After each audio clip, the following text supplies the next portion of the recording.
Doctor साहब, Pakistan peoples party और मुस्लिम league नून के दरमियान सियासी जो कशीदगी थी वो बरकरार है। पीपल्स पार्टी के अरकान सेनेट के बाद आज जो है कौमी असम्बली के इजलास से भी वॉकआउट कर गए थे। बढ़ गई है कशीदगी आपस में। ये अब मैं तो मुख्तलिफ लोगों की मुख्तलिफ आ रहे हैं, उसमें ज़्यादा बात नहीं करूँगा, लेकिन ये कि एक सोशल अनरेस्ट मुल्क में, पॉलिटिकल अनरेस्ट अगर कांस्टेंट रहे तो उसके नतीजे में सिक्योरिटी और आपकी इकॉनमी और लोगों की बेचैनी में इजाफा होता रहता है। आपकी डिप्लोमेसी पे भी असर पड़ता है, आपकी सिक्योरिटी पे भी असर पड़ता है, और सबसे बड़ी सिक्योरिटी तो आपके लोगों के इश्यूज हैं ना।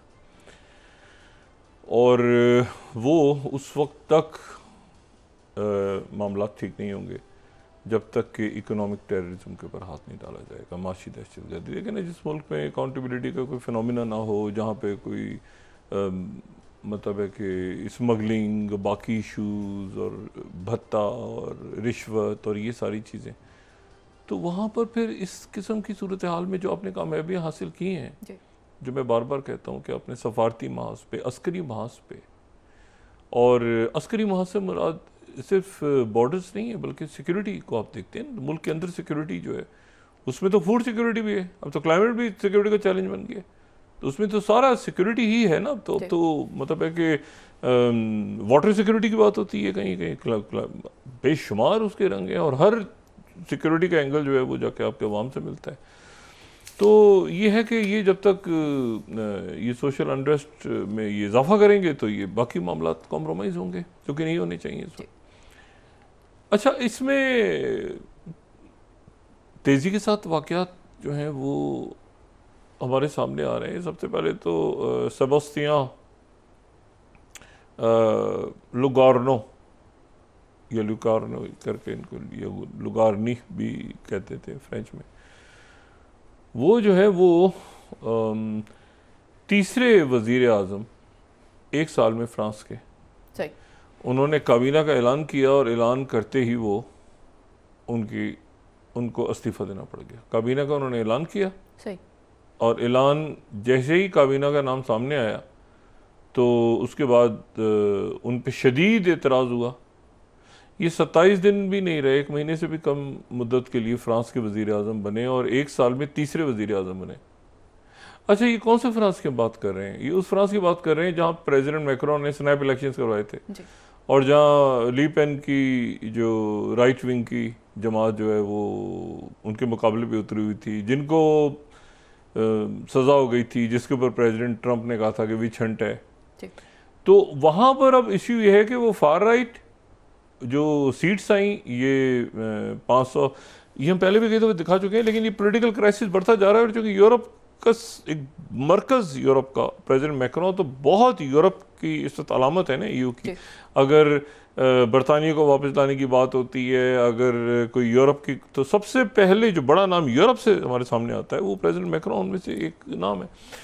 तो प्रेसिडेंट मैक्रोन का जो इलेक्शंस हुए, तो इलेक्शंस में ये 577 सीट, फोर्थ अगर हम दिखाएं 2024 एक साल का इलेक्शन हुआ, स्नैप इलेक्शन उन्होंने कॉल कर लिए कि उसके नतीजे में जो है ये राइट विंग की जो मूव चली हुई है दाएं बाजू की, उसमें मैं काबू पा लूँगा और मैं सारा मुल्क जो है वो अक्सरियत के साथ आराम से रहूँगा। लेकिन कुछ ऐसी टूटी फूटी ये बटी हुई एक सामने पार्लियामेंट आई उनके, कि उसमें जो है वो न्यू पॉपुलर फ्रंट जो कि लेफ्ट विंग का अलाइंस है वो 182 ले गया, वो उधर से 188 ले गए, उधर से जो है वो 143 ले गए, तो किसी अक्सरियत नहीं है, वो उसके साथ जोड़ते हैं, उसके जोड़ते हैं, उसके जोड़ते हैं, वो उधर मिल जाते हैं, वो उधर टूट फूट का शिकार। तो एक साल में तीसरा वज़ीर आज़म वो मुस्ताफ़ी हो गया। अच्छा, मुस्ताफ़ी क्यों हुआ कि वो 1 महीना पहले जो वज़ीर आज़म, ये 1 महीना पहले वज़ीर आज़म वो थे जिन्होंने खुद अपना नो कॉन्फिडेंस खुद ही करवा लिया था। उन्होंने जिक्र भी किया था इस प्रोग्राम में, उन्होंने कहा था बजट के लिए जो है मुझे जो है मैं अप्रूव उसको करूँगा क्योंकि बड़ा हैवी बजट आना था, उसमें कटौतियाँ और टैक्स और ये सारा। तो उन्होंने कहा जब मुझे अपोजिशन की हमायत हासिल होगी, तो उन्होंने वोट ऑफ कॉन्फिडेंस लिया तो उसमें फारिग हो गए। लेकिन इन्होंने जो उनकी जो पूरी काबीना थी, इन्होंने कॉपी पेस्ट वो काबीना ऐलान कर दी कल, वही काबीना दोबारा ऐलान कर दिया, क्योंकि उसमें वही इत्तेहादी तो वही थे प्रेसिडेंट में, वही सारे काबीना, वही जो नाम सामने आए, तो उसके बाद वो हंगामा हुआ और रिजाइन कर गए। बड़े गुस्से में उन्होंने रिज़ाइन किया, क्योंकि ये जो 5th रिपब्लिक है 58 से फ्रांस की, उसके ये सबसे ज़्यादा कम मुद्दत के लिए कोई वज़ीर आज़म आए और आगे चले गए, उनको मौका ही नहीं मिला। यानी उन्होंने हुकूमत का ऐलान किया, हुकूमत होती है ना कैबिनेट और प्राइम मिनिस्टर, हुकूमत का ऐलान किया और गिर गए, हुकूमत ऐलान करते ही गिर गई, चंद घंटों की हुकूमत थी और गिर गई। तो अब प्रेसिडेंट मैक्रोन नया वज़ीर आज़म कहाँ से ढूंढेंगे, स्नैप इलेक्शंस करवाएंगे, लिपेन कह रही है कि जल्दी इलेक्शन कराएं, इलेक्शन कराते हैं तो बहुत रिस्क होगा इस वक्त, क्योंकि अच्छा प्रेसिडेंट मैक्रोन की अपनी सीट तो ठीक है, वो सदर तो रहेंगे वो अभी, लेकिन ये है कि एक जो मुल्क के अंदर की बेचैनी है, क्योंकि वज़ीर आज़म जो है वहाँ का सदारती निज़ाम है, तो वज़ीर आज़म जो है मुल्क के अंदरूनी मामलात को वज़ीर आज़म देखता है और सदर जो है वो नेशनल सिक्योरिटी और फॉरेन पॉलिसी को देख रहे होते हैं। तो मुल्क के अंदर इतनी बेचैनी है कि उसमें वो अब अगला इलेक्शन करवाएंगे तो कौन सा मसला हल हो जाएगा। अगर बिल्कुल ही वो कोई ऐसी हुकूमत आ गई और वो दूसरे ममालिक चाहते भी नहीं हैं कि वहाँ पर इस वक्त इलेक्शन ऐसा हो जाए जिसके नतीजे में बिल्कुल वहाँ पर जो है वो राइट विंग एक्सट्रीम गवर्नमेंट आ जाए। अच्छा, वहाँ पे राइट विंग और लेफ्ट एक्सट्रीम लेफ्ट इकट्ठे हैं, ये भी बड़ी इंटरेस्टिंग बात है। सही। तो बहरहाल ये क्राइसिस वहाँ पे जन्म ले रहा है फ्रांस में, जिसका असर सारी दुनिया पे होगा, और ख़ास तौर पे फ्रांस जो है वो चूँकि इस वक्त यूरोप को लीड कर रहा है, और यूरोप जो है बहुत सारे महाज उसके ख़ास तौर पर मशरिक़ वस्ता से लेके यूक्रेन से लेके और बाकी जो मतलब यूरोप में क्राइसिस जो है एकदम से खड़ा हो गया। दूसरी बात तो ये है कि सारी दुनिया की नज़रें जो हैं वो इस वक्त गज़ा और काहिरा में और बाकी शहरों में भी और बाकी ममालिक में भी मुख्तलिफ टीम्स बैठ के आपस में बातचीत हो रही है सब। लेकिन काहिरा बहरहाल एक मरकज़ है, और शर्म शेख और इजिप्ट के और इजिप्ट मेन जो है उसमें, और वहाँ पर जो है वो इसराइल की टीम पहुँच गई, जो हमने कल भी जिक्र किया था, और इसराइल की टीम पहुँची हुई है, और साथ ही स्टीव विटकॉफ और जेरेड कुशनर भी पहुंच गए हैं, और उसके अलावा जो है वो बाकी भी वहाँ पे जो बाकी ममालिक है। तुर्किया बराह रास्त अब इन मुज़ाकरात का एक हिस्सा है। तुर्किया जो है बराह रास्त इसका हिस्सा है, और प्रेसिडेंट ट्रंप ने भी ये कहा था जब बैठे थे उनके साथ तैयब एर्दोगन, तो उन्होंने कहा था कि मैं बहुत ज़्यादा उम्मीद करता हूँ, ये बड़े, हम बहुत सी बातों में डिसएग्री करते हैं मगर ये बड़े मजबूत लीडर हैं, और बड़ी तारीफ़ की थी प्रेसिडेंट एर्दोगन की। तो तुर्की उसमें बराह रास्त शामिल हो गया। लेकिन इसमें जो इशू है वो ये है कि प्रेसिडेंट ट्रंप ने जो सोशल ट्रुथ पे उनका जो लेटेस्ट मैसेज है, वो लेटेस्ट मैसेज उनका ये है, 5th अगर हम दिखाएं, 5th, there have been very positive discussions with Hamas. अब ये जो है ये तारीख में लिखा जाएगा कि मैंने आपसे कहा ना कि अमेरिका हमास से बात कर रहा है, अमेरिका हमास से, ये बड़ी इंपॉर्टेंट बात है ना, सीट ऑन द टेबल हो ना आपकी, यानी उनकी सीट ऑन द टेबल जो है ना वो हमास ने, इस वक्त हमास आ गई है सीट ऑन द टेबल, ठीक है।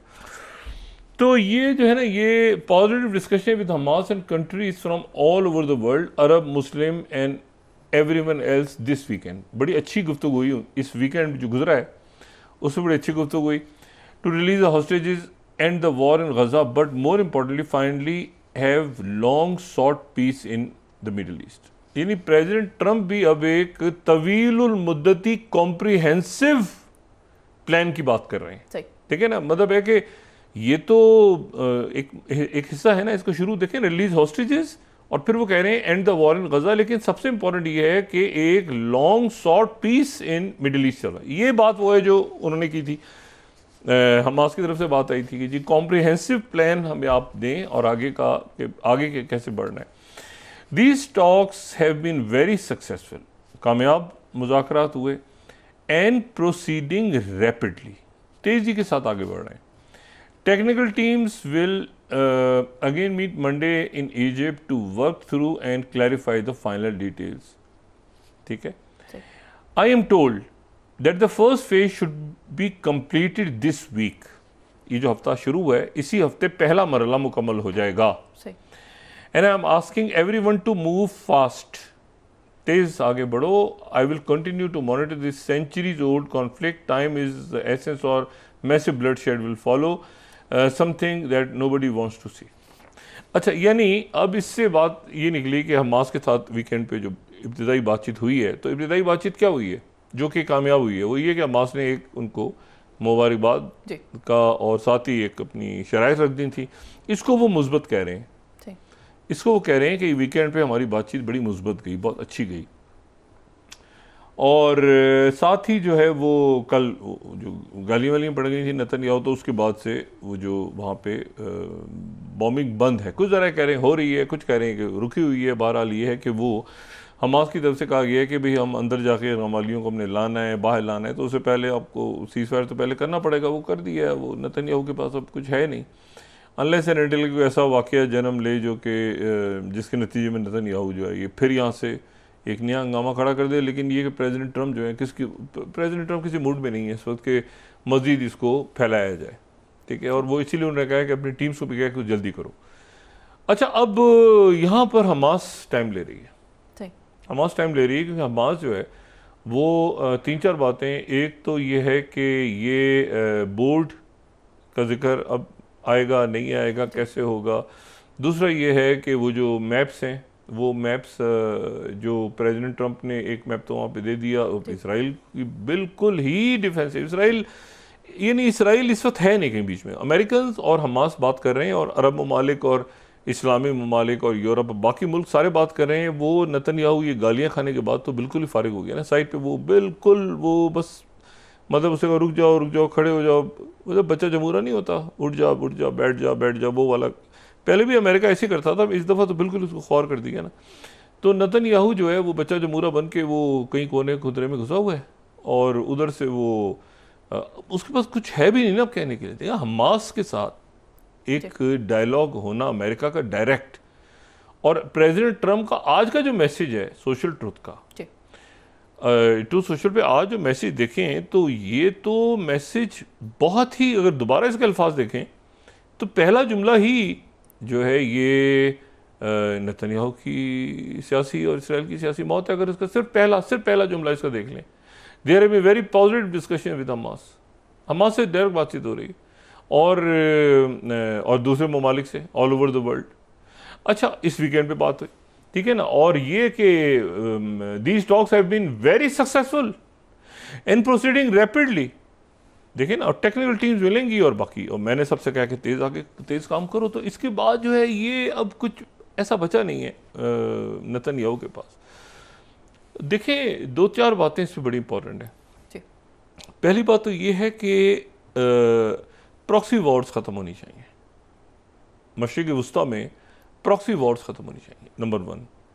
नंबर 2, यहाँ पर प्रेसिडेंट ट्रंप जो हैं उन्होंने ये बात इंश्योर करवा रहे हैं, वो हकीकत जो मैं पहले भी कहता था कि यहाँ से उनकी जान छूटे। मशरिक़ वुस्ता की जंगें जो हैं ये बहुत खूनी जंगें हैं, और इसी तरह यूरोप की जंगें भी, सारी ही जंगें, अफ्रीका की जंगें को कम खूनी है।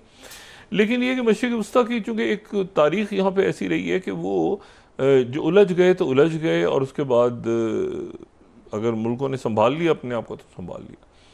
तो प्रेसिडेंट ट्रंप जो है वो जंगों को वो बात करते भी हैं तेज़ी के साथ, कोई टैक्स ये वो सारा करके, लेकिन फिर वो एक थोड़ी सी एक विंडो खुली भी छोड़ देते। जैसे इसराइल ने जब ईरान पर अटैक किया तो प्रेसिडेंट ट्रंप ने क्या किया उसके बाद, अब देखिए ना, ईरान पर उन्होंने कहा कि मैंने पता नहीं कितने जहाज़ भेज के, सैकड़ों जहाज़ भेज के हज़ारों वेपन्स गिरा दिए सब कुछ, और ऑब्लिटरेट कर दिया उनका न्यूक्लियर हमेशा के लिए, जो कि नहीं हुआ।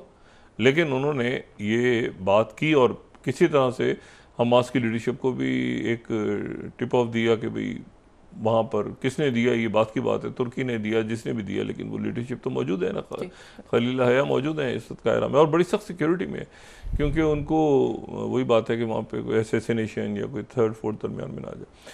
तो मैं इसलिए बात कह रहा हूँ कि देखें ये वेनेजुएला का मामला कितना संगीन है कि वहाँ पे बोट्स पे अटैक हो रहा है, ये सब कुछ हो रहा है। लेकिन आज प्रेसिडेंट ट्रंप की एक ऐसी शख्सियत से टेलीफोन पे बात हुई है थोड़ी देर पहले कि जिसने वो सारा जो एक, यानी आप ये समझे, और वीडियो कॉल हुई है, वीडियो कॉल पे प्रेसिडेंट ट्रंप ने थोड़ी देर पहले, मैं गाजा पे वापस आता हूँ, बात की है ब्राज़ील के लूला दा सिल्वा से। वो ब्राज़ील में 50% टैरिफ आयद किया हुआ है, उसके वो लूला दा सिल्वा से इनकी वीडियो कॉल पे बात हुई है प्रेसिडेंट ट्रंप की आज, बड़ी तवील, अभी थोड़ी देर पहले। तो अब आप ये सोचें ना कि इस वक्त दो मुल्कों के ऊपर टैरिफ 50% आयद किए हुए थे ना, इंडिया और ब्राज़ील। तो ब्राज़ील के साथ तो 1-on-1 जो है उनकी वीडियो पे बात हो गई और बड़ी अच्छी गुफ्तगू हुई है दोनों तरफ से, टैरिफ्स पे भी, इधर उधर क्या हाल है, फलाना ढिमाकना। वो उन्होंने कहा तुम ब्राज़ील का चक्कर नहीं लगाते ट्रम्प, इन्होंने कहा तुम भी तो अमेरिका हो ना, तो वे गपशप हो गए, वो प्रेसिडेंट ट्रम्प आ गए और प्रेसिडेंट ट्रम्प को पता है कि वेनेजुएला का इशू उठा दिया है उन्होंने, ब्राज़ील ने। तो ब्रिक्स के बी से बात हो गई है, ब्रिक्स के बी से भी बात हो गई है, ब्रिक्स के आर से भी दोस्ती हो गई है, ब्रिक्स के सी से वो इस महीने के आखिर में मिलने के लिए बेताब हैं शी जिनपिंग से। और साउथ अफ्रीका जो है उनके साथ उनके मसाइल चल रहे हैं, लेकिन वो भी ठीक हो जाएंगे। अब रह गए दरमियान में आई और यानी इंडिया, और उस पर बाद में बात करते हैं। तो वापस आते हैं गज़ा पे। तो गज़ा में गुफ्तगू जो है, तो मैंने आपसे कहा ना कि उन्होंने ब्राज़ील के साथ की, बहुत बड़ी खबर है। ब्राज़ील जो कि 50% टैरिफ आए हुए थे, वीडियो कॉल पर बात हुई है प्रेसिडेंट ट्रम्प की। अच्छा, अब उन्होंने ये कहा कि जनाब हमास के साथ बड़ी अच्छी गुफ्तगू हुई है, यानी वो बहुत, और उसके बाद वो नक्शा उन्होंने शेयर कर दिया जिसमें वो लाइन्स ही गायब हैं सारी पुरानी वाली। और साथ ही उन्होंने ये कहा, देखें इसका फिर फॉलो कैसे दिया उन्होंने। पहले तो उन्होंने ये बात की और फिर साथ ही फॉलो आज उन्होंने दिया कि बड़ी पॉजिटिव बात हुई है सारे मुल्कों से। और साथ ही उसके जो है वो एक कॉम्प्रिहेंसिव डायलॉग जो हो रहा है, उस कॉम्प्रिहेंसिव डायलॉग में जो है वो एक तो ये फ़लस्तीन के इशू सारे डिस्कस हो रहे हैं, मैप्स वगैरह लेके पहुँचे हैं।